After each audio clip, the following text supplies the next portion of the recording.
বন্ধু, তুই তো বিয়ে করলি, তোর একটা কথা বলি শোন।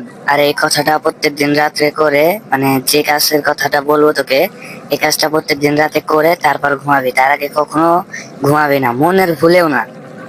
আচ্ছা আচ্ছা, ঠিক আছে, বল। তাইলে শোন, প্রত্যেকদিন রাতে ঘুমানোর আগে তোর মানের আগে যে কোনো একটা অপরিচিত মেয়ের ছবি রেখে ঘুমাবি।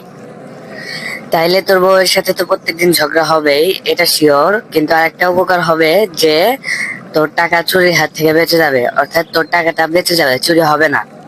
থ্যাংক ইউ বন্ধু, এমনিতেও 7 দিন হয়নি আমার টাকা চুরি হওয়া শুরু করেছে। থ্যাংক ইউ সো মাচ বন্ধু। আচ্ছা, তাহলে আজকে রাত্রে এই এই টেকনিকটা খাটিয়ে ঘুমাবি এবং সকালে বলবি আমাকে, ঠিক আছে? আচ্ছা আচ্ছা, ঠিক আছে। Next day. কিরে বন্ধু, কি খবর? কাজ হয়েছে নাকি? হ্যাঁ হ্যাঁ বন্ধু, হইছে, কিন্তু বাসায় অনেক ঝগড়াঝাটি হইছে। আরে ঝগড়া না হয়, তোর টাকা সেভ থাকলেই হয়েছে।